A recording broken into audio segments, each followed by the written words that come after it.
He walked into the steakhouse looking like he owned nothing but the clothes on his back. Muddy boots, a torn coat, and eyes that had seen too many hard nights. Everyone else saw a vagrant trying to escape the rain. Sonia saw a human being, but when he ordered the most expensive item on the menu, the manager decided to teach him a cruel lesson. What happened next wasn't just a confrontation, it was a collision of fate. Sonia slipped the stranger a crumpled napkin with a message scrawled in blue ink. She thought she was saving him. She had no idea that the man holding that note could buy the entire city block, and that her simple act of kindness was about to detonate a secret she had buried for years. The rain in Seattle doesn't wash things clean. It just makes the grime slicker. It was a Tuesday night in November, the kind of night that seeps into your bones and makes you question every life choice that led you to standing in orthopedic shoes on a grease-stained tile floor. Sonia Bennett adjusted her apron, wincing as the knot dug into her lower back. She was 32, but under the harsh fluorescent lights of Sullivan's Prime and Chop, she felt 50. Sullivan's used to be the premier spot in the chaotic heart of Pioneer Square, a place where tech giants from Amazon and desperate startup founders came to blow their venture capital on dry-aged ribeyes. Now, it was a relic. The velvet booth seats were peeling, the brass railings were tarnished, and the management had taken a nosedive straight into the gutter. Table 4. Needs refills, Sonia. Stop daydreaming or I'll dock your tips again. The voice grated against her ears like sandpaper. Ricky. Ricky wasn't just a bad manager. He was a petty tyrant with a cheap suit and a complex about his height. He had taken over Sullivan 6 months ago, after the original owner, Old Man Sullivan, passed away, and left the place to a corporate holding company that clearly didn't care. Ricky treated the staff like indentured servants, and the customers like inconveniences. "I'm on it, Ricky," Sonia said, keeping her voice level. She couldn't afford to lose this job. Her brother Toby was 3 months behind on his tuition at the University of Washington, and their mother's dialysis copays were eating up every spare dime Sonia hid in the coffee can above her fridge. She grabbed the water pitcher, forcing a smile onto her face as she moved through the dining room. It was mostly empty tonight. A couple of tourists arguing over a map, a regular named Mr. Henderson nursing a scotch, and the persistent drumming of rain against the plate glass windows. Then the heavy oak door creaked open. A gust of wind blew in, carrying the scent of wet asphalt and exhaust. The man who stepped inside looked like he had been spat out by the storm itself. He was tall, but he hunched his shoulders as if expecting a blow. He wore a heavy canvas field jacket that was frayed at the cuffs and stained dark with water. A grey beanie was pulled low over his forehead, and a thick, unkempt beard obscured most of his face. He stood on the welcome mat, dripping, looking around the restaurant with eyes that were startlingly sharp, a piercing, icy blue that contrasted with his rugged appearance. Sonia paused near the service station. She saw the way the hostess, a college girl named Jenny, recoiled slightly. Jenny looked toward the back office, praying Ricky wouldn't come out. But Ricky had a sixth sense for misery. He emerged from the kitchen, wiping his hands on a towel, and spotted the man immediately. Ricky's face twisted into a sneer. He dropped the towel and marched towards the entrance, his polished shoes clicking aggressively on the floor. "Hey, you!" Ricky barked, not even bothering with a greeting. "We're not a shelter. The mission is 3 blocks east. Turn around." The man didn't flinch. He just looked at Ricky, his expression unreadable. "I'm not looking for a shelter," the man said. His voice was gravelly low, but surprisingly articulate. "I'm looking for a meal. This is a restaurant, is it not?" Ricky crossed his arms, puffing out his chest. "It's a fine dining establishment. We have a dress code." The man looked down at his boots, then back at Ricky. "I have money. American currency. Does the dress code apply to the cash, or just the person holding it?" The restaurant went silent. Mr. Henderson put down his scotch. The tourists stopped arguing. Ricky's face turned a blotchy shade of red. He hated being challenged, especially by someone he deemed beneath him. He stepped closer, invading the man's personal space. "Look, pal, I don't want trouble. I want you to leave before you scare off the paying customers." "I am a paying customer," the man insisted, stepping around Ricky and walking toward a small, isolated booth near the kitchen swing doors. He moved with a strange sort of purpose, not like a man wandering, but like a man marching. He sat down the wet canvas of his coat, squelching against the leather. Ricky looked ready to explode. He spun around, scanning the room for security, but Sullivan's didn't have a bouncer on Tuesdays. His eyes landed on Sonia. "Sonia," he snapped. "Get over here." Sonia hurried over, clutching her order pad. "Yes, Ricky." "Go tell him we're out of food." Ricky hissed, his voice low but venomous. "Tell him the kitchen is closed. Tell him the health inspector is here. I don't care. Just get him out." Sonia looked at the man in the booth. He was staring out the window at the rain, shivering slightly. He looked exhausted, not dangerous. "Ricky, by law we can't refuse service just because—" "I don't care about the law," Ricky interrupted, spittle flying. "He smells like a wet dog. If you don't get him out, you can join him on the street. Do you understand me? I know you need that paycheck for your screw-up, brother." Sonia felt a cold spike of adrenaline. Ricky knew about Toby because he had overheard a phone call in the break room once. He used it as leverage every chance he got. She swallowed her pride. "I'll handle it." She walked over to the table. The man looked up. Up close, he looked even worse. There were dark circles under his eyes, and his hands resting on the table were rough and calloused. But there was something else there too. A watch. It was barely visible under his sleeve, but Sonia caught a glint of it. It looked old, scratched, but mechanical. "I'm sorry about the manager," Sonia said softly, placing a menu down. "He's having a night." The man looked at her, and his eyes softened. "He seems like a charming fellow." "I'm Nathaniel." "Sonia," she replied. She didn't have the heart to kick him out. If Ricky fired her, he fired her. She couldn't treat a human being like garbage. "Can I get you something warm to drink? Coffee, tea?" "Coffee would be wonderful," Nathaniel said. "Black, and I'd like to order dinner." "Sure," Sonia said, glancing nervously at Ricky, who was watching from the bar like a hawk. "What can I get you?" Nathaniel opened the menu, scanning the prices without flinching. He didn't look at the burgers or the salads. His finger went straight to the top of the right page.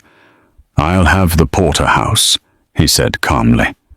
"The 24-ounce dry-aged, medium rare, with the truffle, mashed potatoes, and asparagus."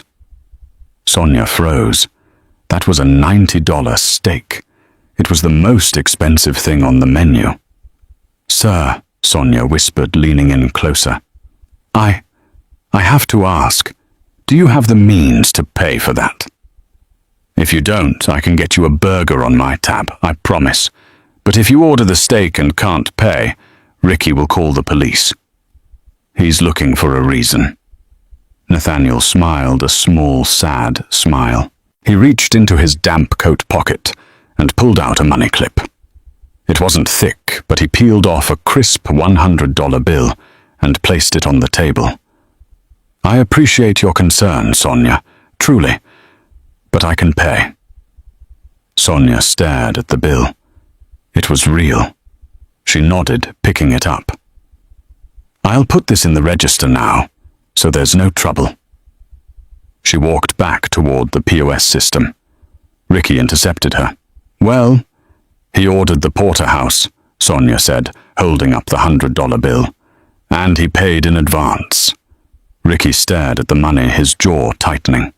He couldn't kick out a paying customer who had already dropped cash. It would be a lawsuit waiting to happen, but Ricky wasn't the type to lose gracefully. He snatched the bill from Sonia's hand and shoved it into his pocket. "Fine," Ricky sneered. "Ring it in. But tell the kitchen to take their time. Let's see if he likes waiting." Ricky marched into the kitchen. Sonia felt a pit in her stomach. She knew that look on Ricky's face. It wasn't over. The kitchen at Sullivan's was a chaotic corridor of stainless steel and steam smelling of garlic, seared fat, and old dishwater. The head chef, a weary man named Marco, was scraping down the grill. "Order in," Sonia said, her voice tight. "Table 6, the porterhouse, medium rare." Marco looked up, wiping sweat from his forehead. "The hobo Ricky told me he was getting tossed." "He paid," Sonia said. "Up front." Marco shrugged. "Money is money." He turned to the walk-in fridge to grab one of the vacuum-sealed steaks. But before he could open the door, Ricky burst through the swing doors. "Hold it, Marco." Ricky walked over to the prep station. He looked at the ticket Sonia had printed. The porterhouse. Of course. He thinks he's royalty. "He paid Ricky," Sonia repeated from the doorway. "Just let him eat and leave." Ricky ignored her. He looked around the kitchen. His eyes landed on the waste bin near the dishwasher station. Earlier that day, a steak had been returned because the customer claimed it was tough. It had been sitting on the side of the disposal area for about 2 hours, waiting to be tossed out. It was graying at the edges and had a fly buzzing near it. "Marco," Ricky said, a cruel grin spreading across his face. "Use that one." He pointed to the rejected meat. Marco frowned. "Boss, that's garbage. It's been sitting out at room temp. I can't serve that. It's a health code violation. The guy could get sick."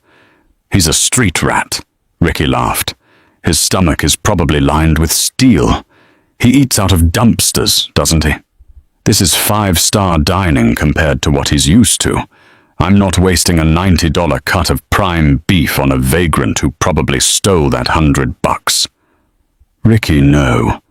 Sonia stepped into the kitchen, letting the door swing shut behind her. "You can't do that. That's dangerous. That meat is spoiled." Ricky spun on her, his eyes bulging. "You shut your mouth, Sonia. You want to keep your job. You want to pay for little Toby's books. Then you do what you're told. Who is he going to complain to? Who's going to believe him?" He turned back to Marco. "Cook it. Burn it enough to hide the smell, then drown it in garlic butter. If you don't, Marco, you're out on the street with him, and I'll make sure you don't get a reference for any kitchen in Seattle." Marco looked at Sonia, then at his feet. He had 3 kids and a mortgage. He was a good man, but he was a desperate man. Slowly, with shaking hands, Marco reached for the graying, tainted steak. "Marco, please," Sonia pleaded. "Get out on the floor, Sonia," Ricky screamed. "Go refill waters. If you say a word to him, I'll swear you were stealing from the till. I'll ruin you." Sonia backed away, her heart hammering against her ribs. She felt nauseous. She watched Marco throw the tainted meat onto the sizzling grill. The smell of burning fat filled the air, masking the sour scent of the spoilage. She stumbled back out into the dining room. The restaurant felt suffocating. She looked at table 6. Nathaniel was sitting there, patiently waiting. He had taken off his beanie, revealing a head of thick salt and pepper hair. He was reading a newspaper someone had left behind. He looked dignified, despite the clothes. He trusted them. He had paid his last $100, or at least a very significant amount, for a hot meal, and they were about to poison him. If she told him Ricky would fire her on the spot, he would frame her for theft. He had done it before to a busboy who crossed him. Sonia couldn't afford to be unemployed. Not now. Not with her mom's surgery scheduled for next month. But she watched Nathaniel take a sip of his coffee. He looked up and caught her eye, offering a polite nod.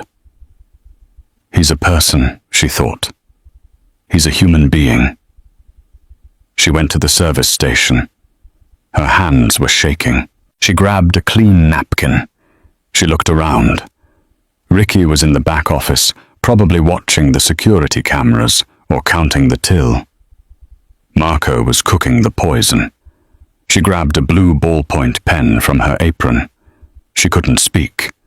The cameras had audio recording. Ricky had installed them everywhere to spy on the staff. If she warned him verbally, Ricky would hear it on the playback later. She pressed the pen to the soft paper of the napkin. The ink bled slightly. Do not eat the steak. She paused. That wasn't enough. He might think she was just being rude, or that the food was just bad. He needed to know why. The manager made the chef use meat from the garbage because of how you look. It will make you sick. Please trust me. She hesitated. What now? If he stormed out, Ricky would know she'd tipped him off. Pretend to cut it. Don't take a bite. Meet me at the back alley in 10 minutes. I'll bring you a burger from the diner next door. I'm sorry. She crumpled the napkin into a tight ball and concealed it in her palm. Order up! Ricky's voice boomed from the kitchen window. He had come back to supervise the plating. Sonia walked to the window. The plate looked beautiful. Marco was a professional. He had seared the meat perfectly to hide the grey colour, covered it in chimichurri and garlic butter, and arranged the truffle potatoes artfully. It looked like a gourmet meal.